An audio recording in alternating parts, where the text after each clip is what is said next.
Your voice is rising. Your sound is sacred. Heaven has heard your whisper and will amplify your yes. You're not forgotten in the silence. You're not too late, too broken, or too small.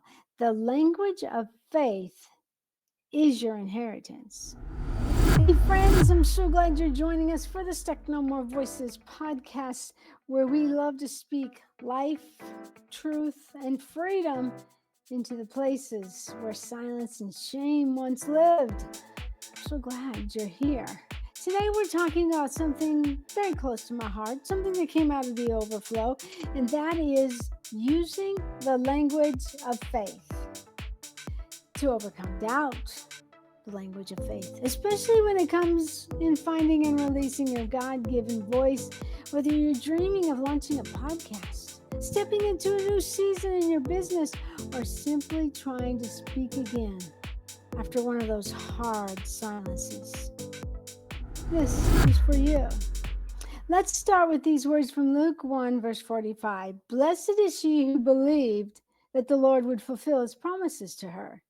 Now, this verse is like a gentle nudge, and it might be saying something to you that comes in a roar to every woman who wonders, did God really say that?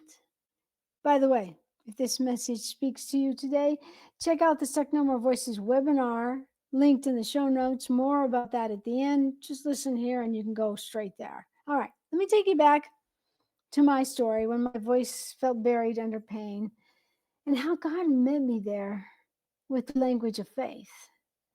Amidst a very troubling time in my life, in my marriage, when I wondered if it was just better to stay muted, fade in the background, and just suffer in silence. Just be like you're almost dead. God still had this passion He gave me for women to find their voice. I would listen as I spent time with Him. He would speak to me. Out of the overflow came this phrase, listen to the vine dresser. And I'd write out what He said. It usually came at one of my most painful moments. Like if I was to show you my heart, it would be cut and bleeding from words, from denials, from criticism. For example, let me give you a piece of the vine dresser. This isn't as gushy of a one, but it's real. This is listen to the vine dresser. Focus not on the pretenders, whose true membership is in the club of the enemy. You cannot fight to take ground from the enemy if he has found ground in you with offenses you hold. Don't look at those who mock and speak evil of you. The majesty of my love for you will confront their pretensions, and they will acknowledge it's you who I've set my love on. Did you hear that, child? It's you who I've set my everlasting love on. Now, I couldn't conjure these up. I couldn't just sit down and say, okay, I want to find Joseph, please. No, it would just come from my overflow. And like I said, usually out of some pain or something I was wrestling with. But it was a spark that helped me continue to fight for my voice and the voices of others. I didn't know it, but I was creating the way God creates. And that gave me the courage and the energy to fight for my voice. I even had a Redeem Your Voice camp back then, a long time ago. And it really, I have to tell you, the vine dresser words really played a role in getting women into this camp. I would interview them one-on-one, and a couple just said, I just wanted to meet the person who's writing, listen to the vine dresser. So I had a Redeem Your Voice count. But I got to tell you, I didn't speak of the anguish. I spoke out of the overflow. I taught about identity, but I was teaching from the overflow of what I was learning. I was attending the Bethel School of Supernatural, and the first year is a lot about identity. So that class was just confirming what I did know about my identity. So as we look at this, I want you to look at two characters in the Bible. Let's look at Zechariah and Mary. Two people, same angel, same miraculous news, but two different responses. Zechariah, he questioned God's promises, and his doubt caused him his voice, at least for a season. Go check that out. Luke 1, verses 8. I also talk about Zechariah in episode 286. Voiceless No More in the Stuck No More podcast. Check it out. I talk a lot about him. Now, Mary, on the other hand, said, "Be it unto me according to your word." That, my friend, is the language of faith. Friend, here's the truth. Doubt doesn't disqualify you, but staying silent, it can delay the breakthrough. Have you ever had a Zechariah moment where God promised felt too good to believe, and you doubted, and you looked at it, you examined it, it's just too good to believe? Or a Mary moment where even in fear you whispered, "God, I hear you. I want to believe you. All things are possible with you." Think about this. When we speak what God sees, even when we don't see it yet, we come into agreement with heaven. That's not hype. That's scripture. The language of faith isn't always having the right words either. It's about having the right well, the overflow, the incubator of God's presence, that deep well that comes from sitting in his presence. And out of the overflow, there's this intimacy with God. Romans 10, verse 17 says, "Faith comes by hearing, and hearing by the word of God." You hear him. You write it down. You declare it. You create with him. You build again with words. You create the way God creates. Now, here are 3 ways to reclaim your voice. Get a pen. I want you to write these down. Okay? I can't wait here, but you can pause it. All right. Number 1, journal what God says. Write it even if your hands are trembling. Now, I had a cataract for years and never got it fixed until about the time my husband passed. So I had this iPad connected to a Logitech keyboard, and I would type, just so you know. And today I still do it. But I've read that there's something about your handwriting that connects to your heart. I do write, mostly in the form of metacogs, if you know what those are. But I still journal on what God is saying on my iPad. But write. What is he saying just to you? Keep it private. That's between you and God. No one gets to read it. Number 2, create with God. Don't wait until it's perfect. Build in the raw. Let your obedience be worship. Write it out.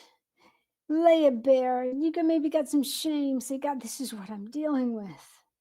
And then let the Holy Spirit be a balm to your wounds. Like the balm of Gilead talked about in scripture. The balm of Gilead not only took the sting away, it healed the wound. And number 3, speak aloud.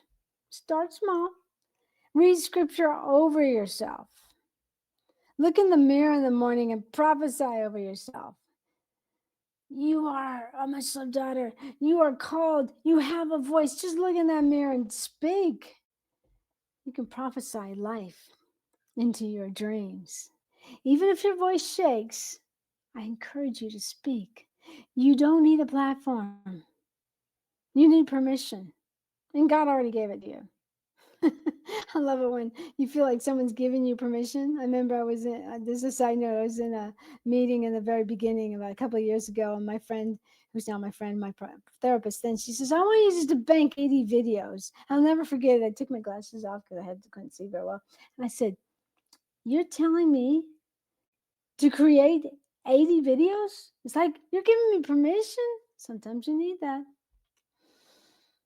If you ever thought, "Who am I to speak?" Let me tell you, friend, you are his, and he gave you a voice. He intends it to be heard. Your podcast doesn't have to sound like anyone else's. Your brand doesn't have to call the formula. Your yes is powerful, and your obedience is already breaking chains. Your podcast does not have to sound like anyone else's. One of the members of our community, her name's Jenny, and she lives on a farm, a milk farm that her family owns. And she goes for these walks early in the morning as the sun's finding its place to rise with her dogs. And God would just download things to her. And she spoke. She was talking to moms, to women who are striving, women who are saying the wrong things over their self. She's so powerful. Farm girl, speaking the word. You got to go. I'll link her podcast in my show notes because you got to check her out. It's so beautiful. So listen, your yes is powerful. Your podcast doesn't have to sound like anyone else's. Your brand doesn't have to copy a formula. Your yes is powerful. And your obedience, it's already breaking chains.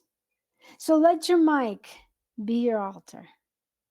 Let your business be your worship.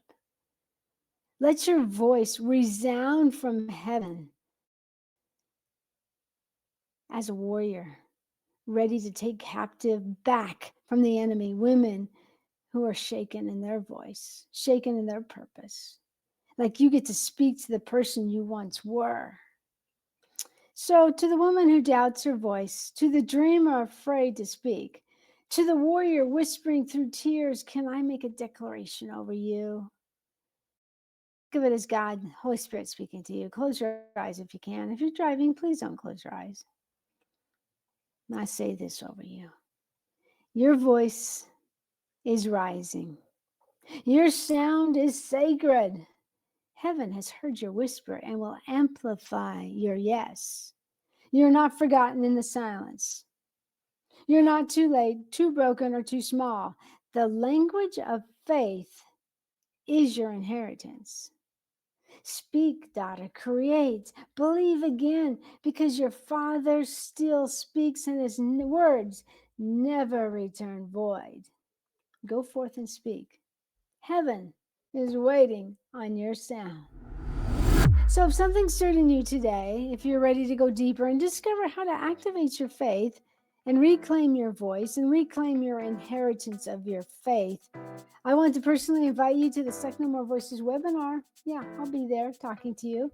It's a powerful session full of testimonies, mine and others, revelation, and an inside look at what God is doing in the Stuck No More Voices Academy. Let this be your next bold step, friend. I challenge you. Click the link in the show notes and join me. I'm sure I'll be on the other side just as you listen to this. Until next time, keep speaking, keep believing, and never forget your voice matters. I look forward to talking to you again in the Stuck No More Voices podcast.